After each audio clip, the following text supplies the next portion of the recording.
여러분, 오늘 제가 들려드릴 이야기는 충격적일 것입니다. 현재 교회 안에서 벌어지고 있는 영적 무지함의 실태는 정말로 심각한 수준에 이르렀습니다. 진리의 파수꾼이라 자처하는 교회가 마지막 때의 징조들을 제대로 분별하지 못하고 있다면 과연 그들의 존재 가치는 무엇일까요? 기름 없는 등불과 다름없고 짠맛을 잃은 소금과 같은 상태가 아닐까요? 이런 무지함이 생겨난 배경은 무엇일까요? 대다수의 목회자들과 복음 전도자들, 그리고 현대 신학자들이 하나님의 완전 무결한 말씀을 버리고 인간적인 철학이나 자극적인 추측들을 따르고 있기 때문입니다. 더 심각한 것은 비겁한 침묵으로 일관하고 있다는 점입니다. 우리의 거룩함과 복음 전파의 긴박함을 이끌어야 할 핵심 메시지를 전하길 거부하고 있는 것이죠. 많은 이들이 뉴스나 신문, 헤드라인, 세계적인 사건들을 통해 마지막 때를 이해하려고 시도합니다.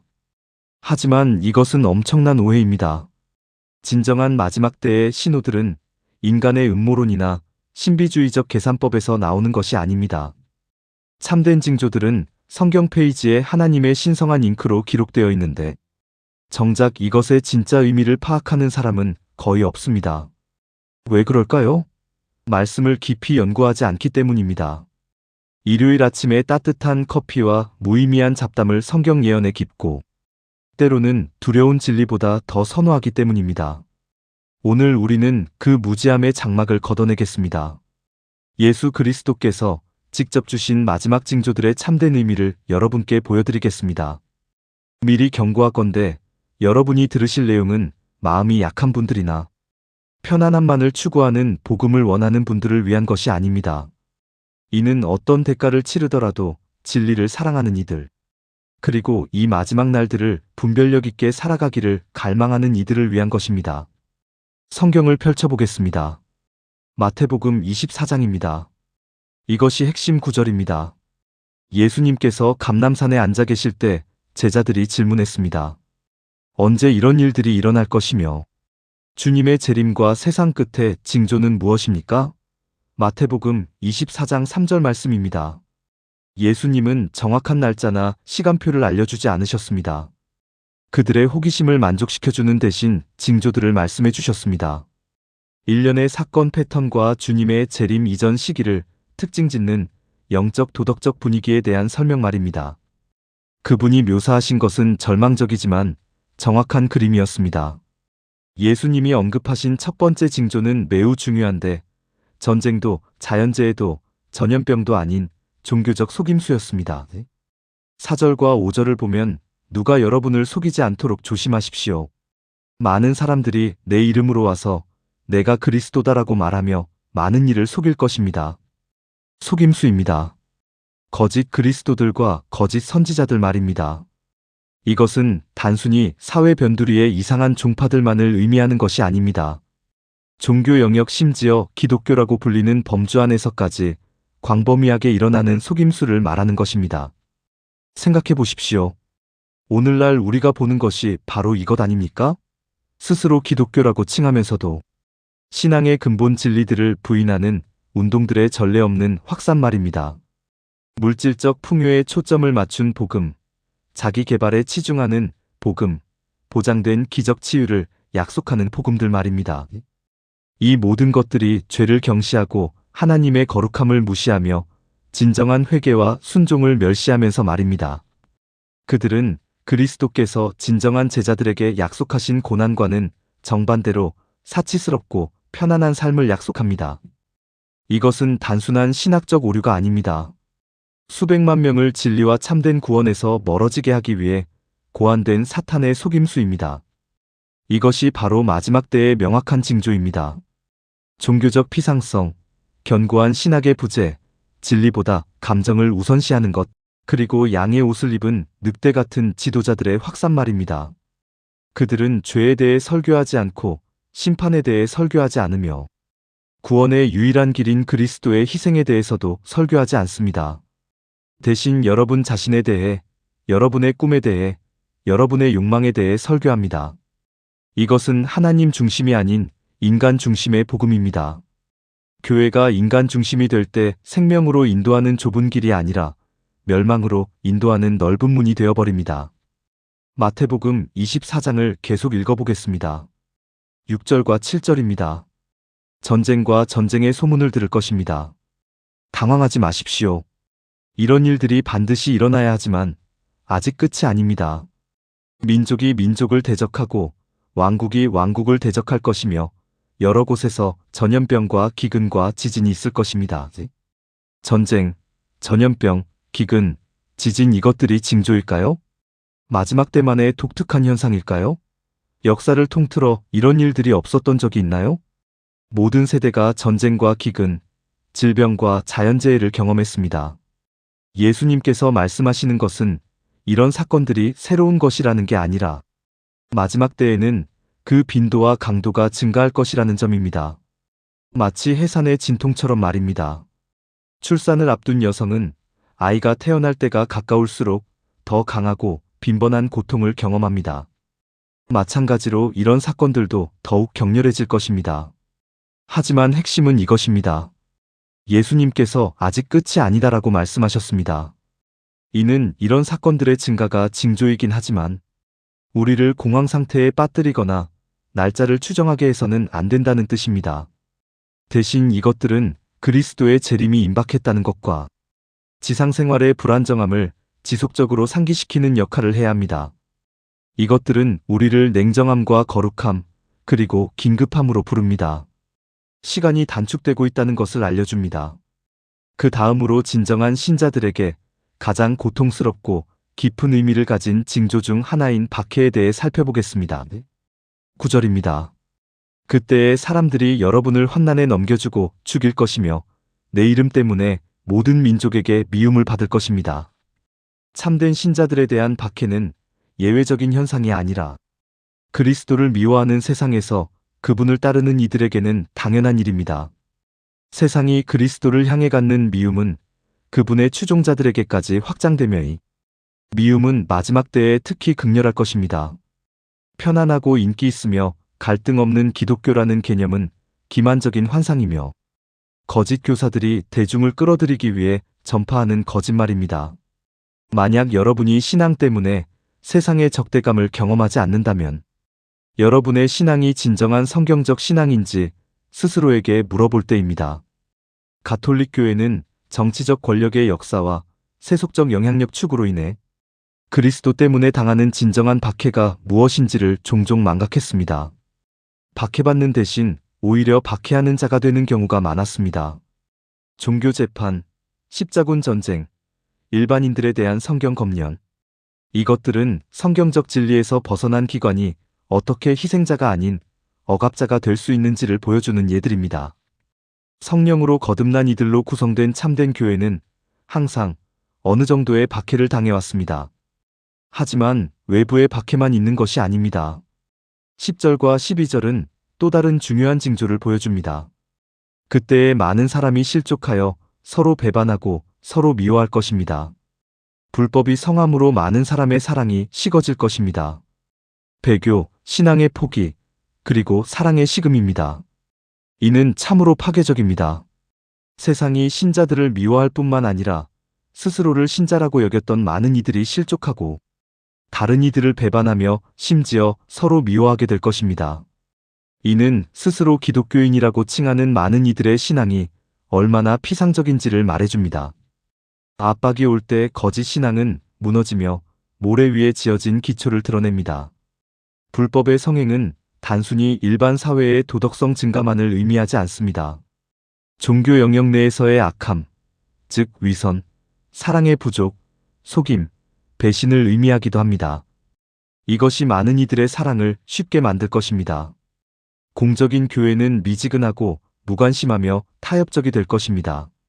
죄를 용인하고 희석된 복음을 전하며 세상의 승인을 구하는 교회 말입니다. 그런 교회는 소금기를 잃었으며 사람들에게 밟힐 뿐입니다. 이 모든 혼란 속에서 진정으로 이해하는 이들을 위한 희망의 징조가 하나 있습니다. 14절입니다. 이 천국 복음이 모든 민족에게 증언되기 위하여 온 세상에 전파될 것이요. 그제야 끝이 오리라.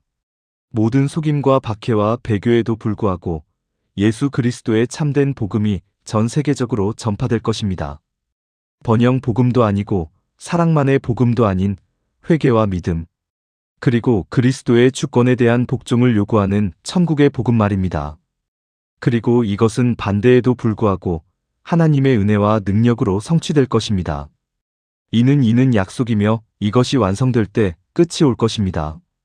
그런데 왜 제가 아무도 끝에 참된 의미를 모른다고 말하는 걸까요? 교회 안에 대부분의 사람들조차 완전히 왜곡된 이해를 갖고 있기 때문입니다. 그들은 끝을 갑작스러운 재앙적 사건 정도로 생각하면서 그것을 앞서고 특징 짓는 깊은 영적, 도덕적 함의들을 이해하지 못합니다. 끝이 하나님께서 당신의 백성을 구속하고 악인들을 심판하시는 계획의 절정이라는 것을 이해하지 못합니다. 징조들이 단순한 호기심거리가 아니라 회개와 영적 준비를 위한 긴급한 부르심이라는 것을 이해하지 못합니다. 오늘날 종말론적 가르침의 피상성은 정말 부끄러운 수준입니다. 휴거가 환난 전인지 환난 중인지, 환난 후인지에 대한 논쟁으로 시간을 보내면서 하나님의 주권과 당신 백성의 거룩함, 하나님을 경외하는 삶의 필요성이라는 더 근본적인 진리들을 무시합니다. 세부 사항에 집착하느라 큰 그림을 놓치고 있습니다. 그리스도께서 오신다는 것, 심판이 실제한다는 것, 그리고 참된 신자들만이 다가올 진노에서 벗어날 것이라는 사실 말입니다. 문제는 올바른 해석학, 즉 성경의 문자적이고 문법적 역사적 해석에서 벗어났다는 데 있습니다. 성경이 말하는 바를 그대로 받아들이는 대신 자신들의 의와 환상 추측에 맞추려고 비틀고 있습니다. 성경은 복잡한 도표를 가진 전문가들이 해독해야 할 비밀 암호가 아닙니다. 하나님께서 당신의 백성에게 주신 명확한 계시입니다. 우리가 이해하지 못한다면 성경의 잘못이 아니라 우리 자신의 영적 나태함과 우리에게 쓰레기를 먹인 거짓 교사들의 잘못입니다. 현재 세상의 상태를 생각해 보십시오. 증가하는 부도덕도, 가정의 해체 권위에 대한 반역 절대 진리의 부정, 만연한 쾌락주의 하나님보다 돈과 쾌락을 더 사랑하는 마음이 모든 것이 징조입니다. 디모데후서 3장 1절부터 5절까지가 이를 정확히 묘사합니다. 너는 이것을 알라. 말세의 어려운 시대가 닥칠 것입니다. 사람들이 자기를 사랑하며 돈을 사랑하며 자랑하며 교만하며 비방하며 부모에게 불순종하며 감사하지 아니하며 거룩하지 아니하며 무정하며 원통함을 풀지 아니하며 모함하며 절제하지 못하며 사나우며 선한 것을 좋아하지 아니하며 배신하며 조급하며 자만하며 쾌락을 사랑하기를 하나님 사랑하는 것보다 더하며 경건의 모양은 있으나 그 능력은 부인하니 이런 자들을 멀리하라. 경건의 모양은 있으나 그 능력은 부인한다는 것. 이것이 오늘날 교회에서 보는 현상입니다. 많은 이들이 종교적 외양은 갖추고 있지만 그들의 삶은 참된 영적 능력과 참된 거룩함, 참된 하나님 사랑이 없습니다.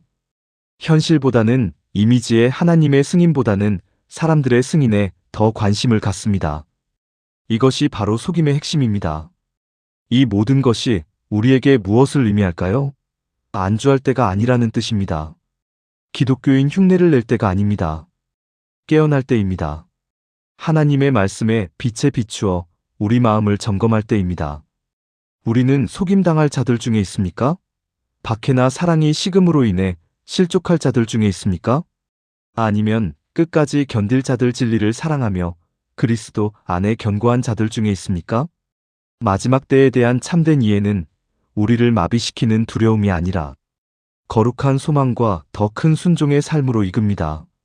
무익한 추측이 아니라 긴급한 복음 전파로 이끕니다. 그리스도께서 곧 오시고 심판이 임박했다는 것을 안다면 어떻게 멸망으로 향하는 세상의 진리를 침묵할 수 있겠습니까? 비판적이어야 하고 분별력을 가져야 합니다. 반짝이는 모든 것이 금은 아니고 기독교라고 불리는 모든 것이 그리스도의 것은 아닙니다. 거짓 교리들과 희석된 복음들, 카리스마는 있지만 성경적 실체가 없는 지도자들의 확산은 우리가 마지막 때에 있다는 가장 명확한 징조 중 하나입니다. 분별의 책임은 각 신자에게 있습니다. 성경 공부의 책임을 다른 누구에게도 위임하지 마십시오. 여기에 대부분이 이해하지 못하는 중요한 점이 있습니다. 끝은 단순한 재앙적 사건이 아닙니다. 하나님의 주권하에 있는 인류 역사의 결말입니다. 하나님께서 모든 반역과 분리와 죄의 종지부를 찍으시는 순간입니다. 그리스도께서 천년 왕국을 세우시고 이후 영원한 상태를 이루시는 순간입니다. 하나님의 완전한 정의가 드러나는 순간입니다. 이 지식은 우리 안에 긴급한 삶을 일으켜야 합니다. 시간이 무제한인 것처럼, 임박한 심판이 없는 것처럼 살 여유는 없습니다.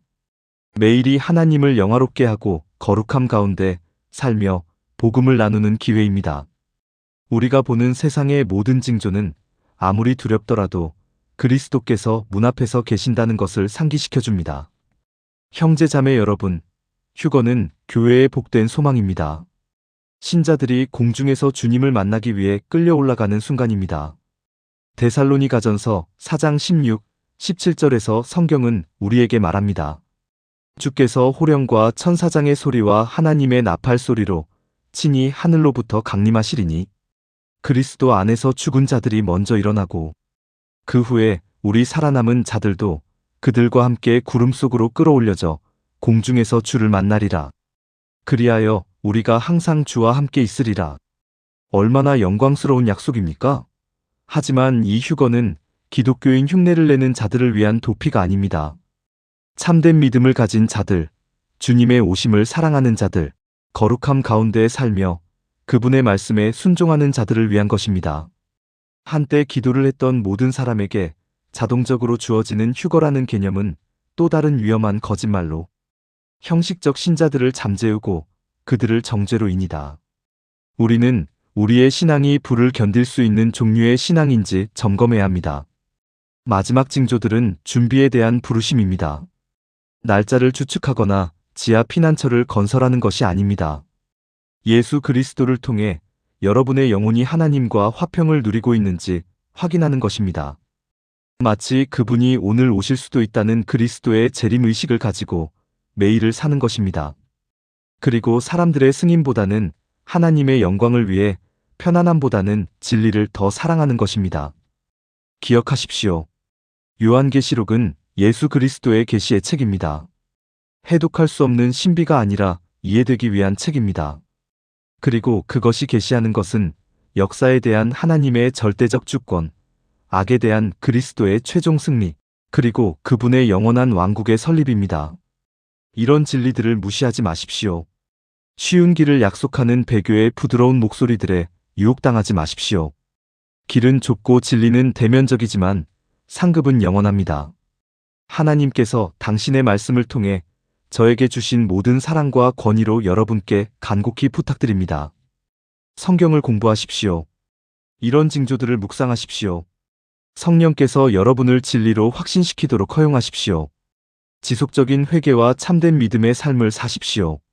하늘에 계신 아버지, 우리 발의 등이요, 우리 길의 빛이 되시는 주님의 말씀을 주셔서 감사합니다. 예언의 명확성과 무지 가운데 살지 않도록 주신 징조들을 감사드립니다. 주님 속임에 눈먼 자들의 눈을 열어주시고 영적 나태함에서 교회를 깨워주소서. 경건의 모양만 있는 자들에게는 참된 회개와 구원하는 믿음을 허락해 주시고 주님의 자녀들에게는 거룩함과 긴급함과 담대함의 삶을 살며 그리스도께서 오실 때까지 주님의 복음을 선포할 수 있는 은혜를 허락해 주소서. 오 주님, 우리가 끝까지 충성되이 발견되게 하소서. 우리 주 구주 예수 그리스도의 영광스럽고 능력 있는 이름으로 이 모든 것을 간구합니다. 아멘.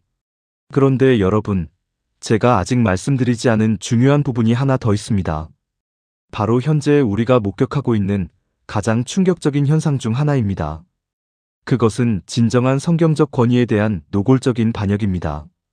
오늘날 많은 교회들에서 성경이 하나님의 완전 무결한 말씀이라는 근본적 진리마저 의심받고 있습니다.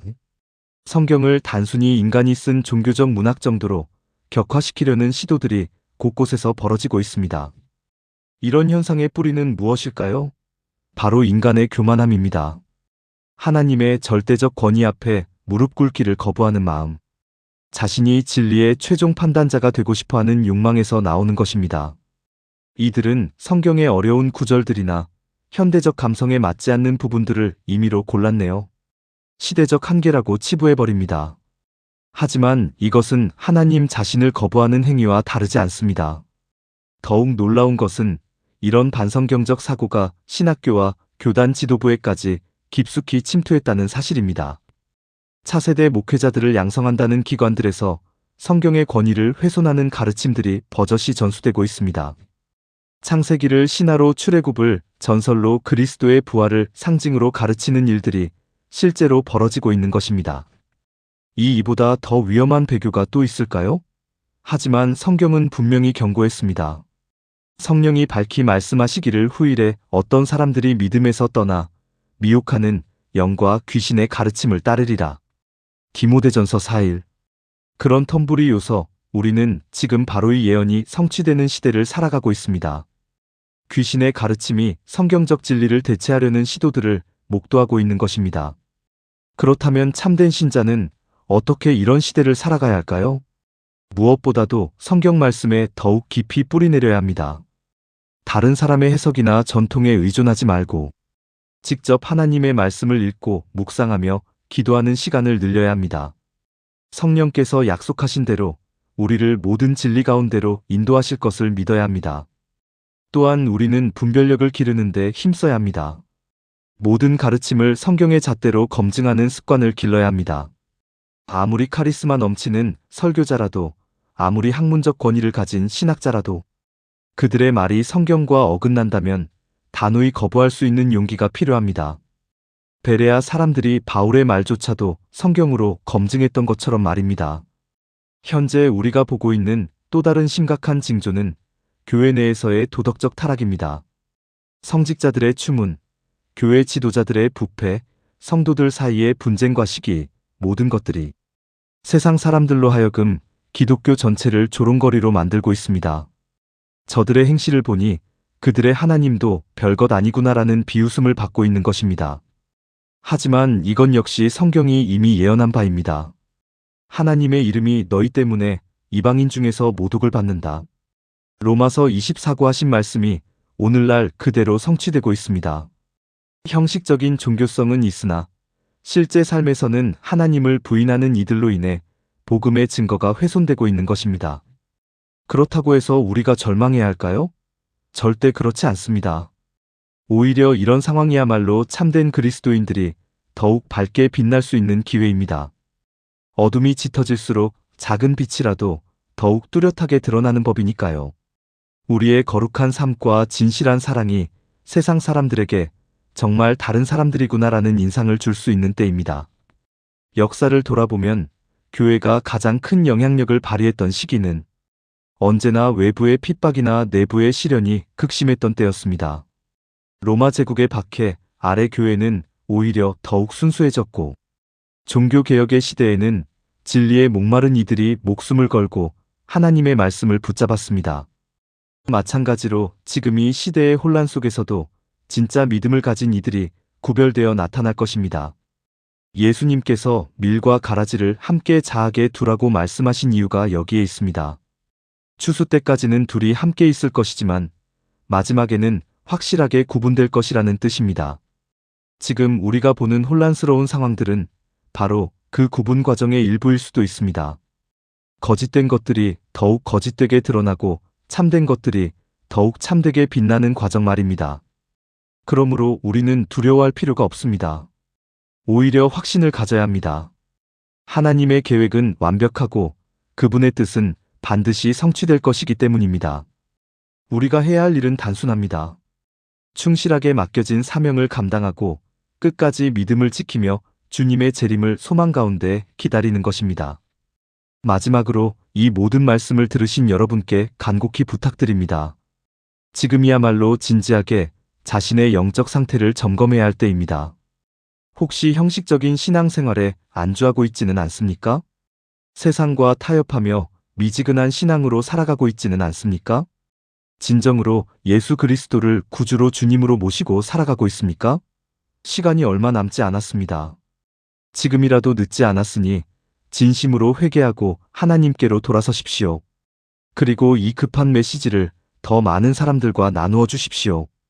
한 영혼이라도 더 구원받을 수 있도록 한 사람이라도 더 진리를 깨달을 수 있도록 말입니다.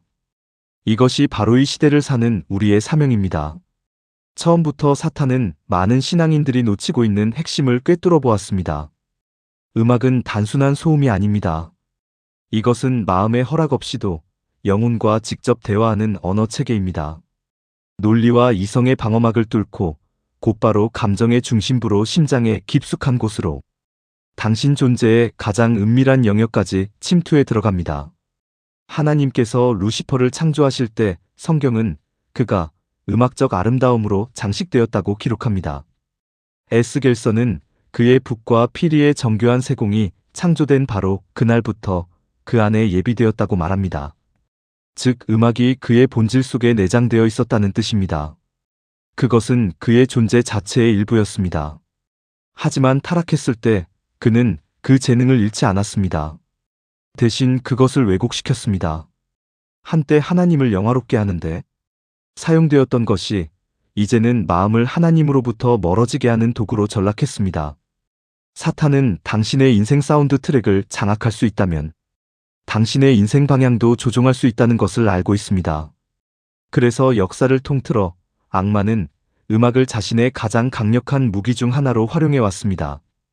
고대 시대의 거짓 종교들은 주문과 북소리를 사용하여 의식 변화 상태를 자극했고 악령의 영향력이 들어올 문을 열었습니다. 현대 문화에서도 우리는 동일한 원리가 작동하는 것을 목격합니다. 스타일은 다르고 포장은 달라졌지만 목적은 동일합니다. 영향을 미치고 신념을 형성하며 마음을 하나님의 진리로부터 멀어지게 조종하는 것입니다. 가장 위험한 부분은 우리가 종종 그것이 일어나고 있다는 것을 눈치채지 못한다는 것입니다. 왜냐하면 음악은 무해하게 느껴지기 때문입니다. 그냥 노래일 뿐이야 라고 우리는 스스로에게 말합니다. 하지만 그냥 노래인 경우는 절대 없습니다. 그것은 멜로디에 포장된 메시지입니다. 사실 그것이 바로 적의 손에 있는 음악을 독특하게 위험하게 만드는 요소입니다. 만약 악마가 노골적인 거짓말로 당신에게 다가온다면 당신은 그것을 알아보고 거부할 수도 있을 것입니다. 하지만 그가 그 거짓말을 아름다운 선율로 포장하고 당신의 감정을 자극하는 화음과 빛으로 둘러싼다면 갑자기 그 속임수를 보는 것이 어려워집니다. 당신은 그것을 부르기 시작합니다. 그리고 무언가를 부를 때 당신은 그것을 반복합니다. 반복할 때 당신은 그것을 믿게 됩니다. 그리고 얼마 지나지 않아 당신은 단순히 음악을 즐기는 것이 아니라 그것이 당신에게 신학을 가르치도록 허용하고 있습니다. 당신은 그것이 당신의 마음에 기록하도록 내버려 두고 있습니다. 그리고 여기 충격적인 진실이 있습니다. 사탄은 단지 세상의 음악에서만 활동하지 않습니다. 그는 교회 문 안으로 들어가서 그곳의 음악에도 영향을 미치는 것을 아무렇지도 않게 생각합니다. 그는 예배 찬양에 알레르기가 있는 것이 아닙니다. 그는 영과 진리로 드리는 예배에 알레르기가 있을 뿐입니다. 그는 당신이 하나님에 대해 노래하는 것을 기꺼이 허용할 것입니다. 당신이 부르는 가사가 얕고 오해를 불러일으키거나 왜곡된 것이라면 말입니다. 그는 당신이 감정적 황홀경 속에서 손을 들어 올리는 것을 기꺼이 허용할 것입니다. 당신의 마음이 말씀에 뿌리내리지 않는다면 말입니다. 그리고 만약 그가 당신으로 하여금 감정이 믿음과 동일하다고 믿게 할 수 있다면 그는 이미 절반의 승리를 거둔 것입니다. 그래서 많은 기독교인들이 교회 예배를 마치고 예배가 놀라웠다고 말할 수 있는 것입니다. 그들이 실제로 의미하는 것은 음악이 나를 기분 좋게 만들어줬다는 것일 때 말입니다. 하지만 친구여, 당신을 기분 좋게 만드는 것과 당신을 하나님께 더 가까이 이끄는 것은 같은 것이 아닙니다. 사탄은 감정을 자극하는 방법을 알고 있습니다. 그는 분위기를 조성하는 방법을 알고 있습니다. 그는 소리를 조작하여 당신이 교묘하게 설계된 공연을 만났을 뿐임에도 하나님을 만났다고 생각하게 만드는 방법을 알고 있습니다. 그리고 만약 당신이 그런 일이 교회 건물 안에서는 일어날 수 없다고 생각한다면 당신은 이미 당신의 적을 과소평가한 것입니다. 우리는 악마가 종교를 반대하지 않는다는 것을 기억해야 합니다. 그는 종교를 이용합니다. 그는 교회를 반대하지 않습니다.